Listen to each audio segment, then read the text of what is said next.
What's up, my dudes? This is the Whips Guide to MX Simulator, and let me first of all go ahead and say this game is a whole nother dimension when it comes to the whips than any other motocross game out there. You cannot compare this game to any other game because the physics, JLV has somehow absolutely nailed the in-air physics and just the physics all the way around. But I mean, the way the whips will feel and the way you'll be able to naturally kind of bring it back around, it's like no other. So that's something you probably want to realize before you ever get into this game. It's not just like you can go out there and start whipping it all the way backwards leg swag on day one. It's probably just not going to happen for you. It takes a long time and a lot of bike skill to actually be able to do solid whips on jumps, especially smaller jumps. But let me say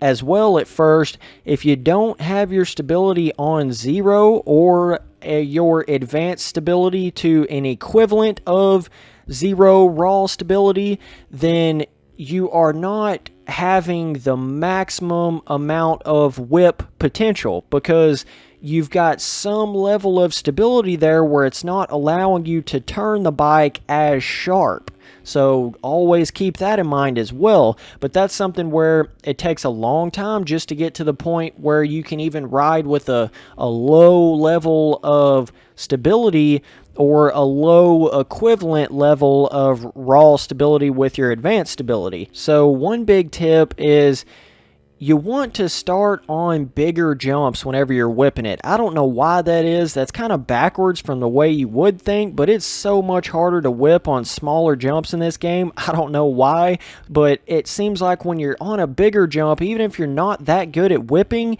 it just gives you more time in the air to get the bike all the way back around and really get that sense of being able to whip in the air and just like have the bike naturally come back around. And it seems like when you have a really small jump and you're trying to whip it on it, or like a supercross triple, it seems as if you just can't really do that as well. Like it takes 3 times as much skill to whip it on a actual supercross triple than it does like a big jump like this right here coming up. So the biggest tip to whipping, it's all about that crescent moon shape, dog.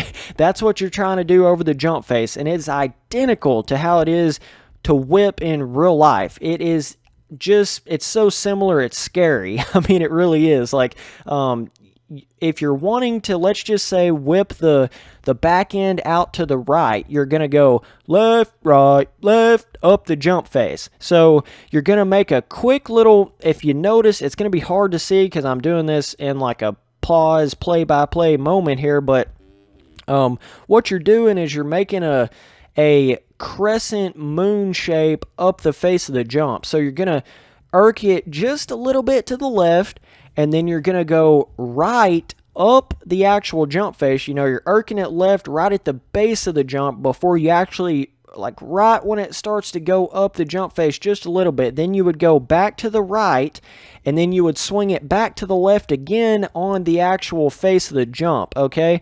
And that is going to allow the back end to actually sweep out there. So it all happens really quick. It's probably hard to see, but you don't just come up to the jump straight and then like go to the right and go to the left. That's not going to allow the back end to whip out like it needs to properly. You have to go one way, back the other, and then back the other way. You know what I mean? That's something that's hard to get across to people, but that's what gives it the torque motion. That's what gives it the swing out. And it's all about what you do before you even leave the jump face. I think this is what really differs MX Simulator from like Reflex or any of those games, because with those games it almost seems like it's more about what you do in the air than it is what you do on the jump face. But this game, you can't really do hardly anything in the air because the physics are so good. Like you're basically just along for the ride. I mean, you definitely bring the bike back around, but really you're doing it all before you leave the jump face. So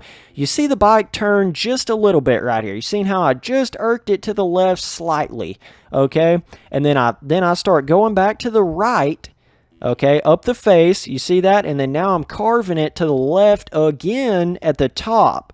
and that's what allows it to swing out like that. And getting her all the way backwards there, but dude, whips are so much fun in this game. I mean, it's just incredible. But when you're in the air, I think a lot of people wonder, like, what do you do to bring it back around? And I guess you just have to do it, and that's with anything. The amount of times you have to whip before you can even land one whip is going to be a lot, okay? And that's something to realize. And when it comes to setups and stuff, I think that the stiffer you have a setup and the quicker rebounds you have, more of a supercrossy setup, that's going to allow you to do actual, like, your normal whips a lot better. But if you have more of a motocrossy setup, like a lower rebound, it's going to be better for scrubbing because you're not popping off of the jump as much, if that makes any sense. So, I mean, your setups can definitely change the way it feels, but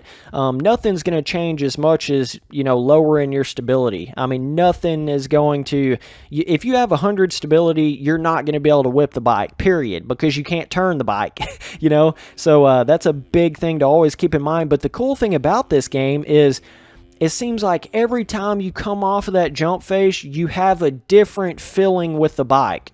It's a different whip experience, just how it is in real life. Every time you come off that jump face, you'll either whip it a little more sideways, or you'll whip it a little more backwards, or you'll whip it, pancake it, or there's just so many different styles to it, and you can kind of have scrub and whip combinations. So that's something cool that you'll notice that will happen. I was trying to slow down right here, but yeah, like, I mean, sometimes, you may not come off the jump face quite as good as you did the time before, so then it makes it to where the bike doesn't really whip, and it just does this weird, like, where you just kind of twitch in the air, and then you bring it back around. That'll happen frequently. It all depends on how you come off that jump face, man. And when you start adding in ruts on the jump face and bumps and stuff like that, that's when it gets really interesting. So, like, right here, that was one of those where it just didn't come around as good, and that's going to happen. A lot of times it's unexplainable, but when you're coming up to the jump face, you just have it in your mind, that crescent moon shape. That's the only way to explain it. That's what you're trying to make the front wheel follow. And scrubs are quite a bit different. This is just a whip guide here, but that's how you're doing your whip. You're really trying to get the sling motion. That's what's going to allow that back end to go around. But right here, you see how I kind of, the bike reaches this sort of velocity pinnacle, I guess would be the right word for that, where you kind of get to a certain point in the whip and a certain point in the air where it's not going to whip any further. It's going to come back around regardless of how far out you got the back end. And that's kind of what you've seen right there. So you will learn that over time, but that's how realistic it is. It's got a very natural way of pulling the bike back around. And another big tip to getting a whip further out is being able to actually tap your back brake in the air. That's going to help the back end inertia come around a lot more. And I'm not really sure if I did it on this particular whip, but we'll see. I don't know if I really did it too much there. That wasn't a crazy whip or anything, but it kind of depends on the flight path that you're taking. Certain occasions you don't want to hit the back brake in the air, or it's going to screw up your entire momentum and you're just going to crash. You got to kind of know certain occasions you can tap that back brake and it will definitely bring the back end around some more, but it just takes a lot of time, a lot of practice. And once you get the bigger jumps down, the smaller jumps definitely become a lot easier. But it's going to be hard to do a solid whip on any jump that's less than, I would say, like 80 or 90 feet. You're going to be doing more scrubs on those than you are anything else. So that's just something to keep in mind. It's not as easy to whip it like all the way backwards on a 50-foot jump like you probably can in reflex or something. It's going to be a lot harder to do that. But with a lot of whip guide videos, it seems like people will say, okay, this is how you lean, and this is how you do that, or this is how you do this. And for me personally, those videos never really helped me, because I think a lot of it is your own personal style in the way that you have your bike set up, in the way that you ride the bike, in the way you come off of the jump face. Everybody is going to be a little bit different. I think the most important part is just remembering that crescent moon shape. That is by far the most important part, and learning how the bike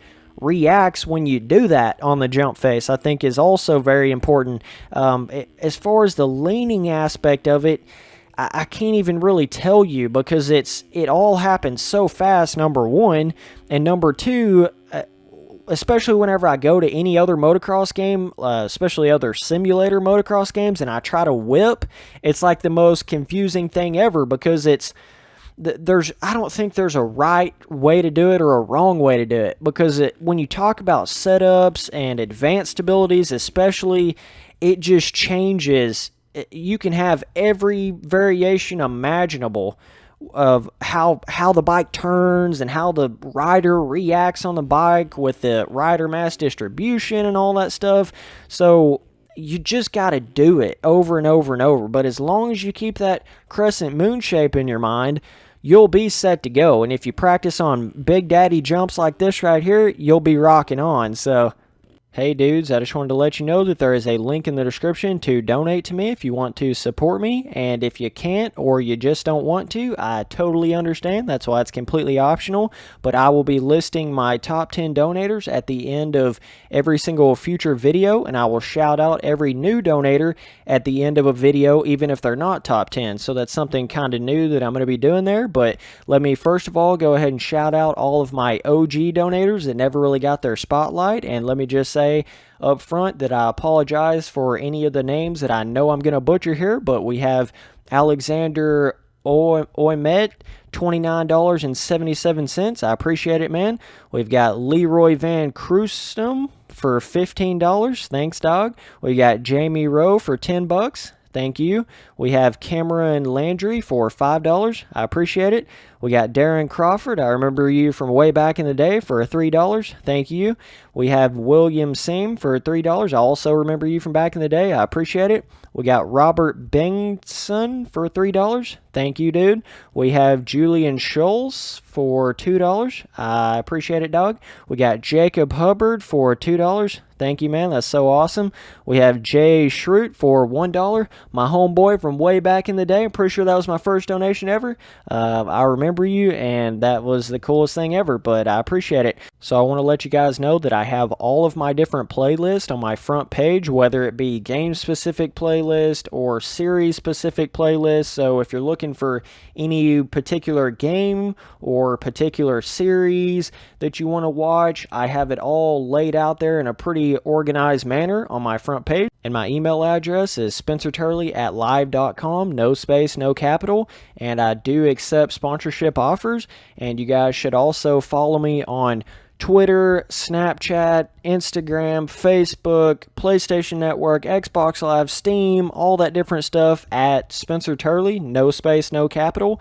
I've got it all the same with all that stuff, so it's pretty easy. It's just my first and last name, no space, no capital. I also want to take a moment to just thank everybody that has supported me over the years. I know I probably don't say it enough, but I do appreciate it, and everybody that has commented and sent me messages, I promise I see every single one of them, and every time I see them, it definitely pushes me forward to continue to make videos. And I just never would have thought I would have been in this position in all of my days, man. It is just crazy. It still blows my mind to think that I actually have a fan of any kind. I just never would have thought that would have happened.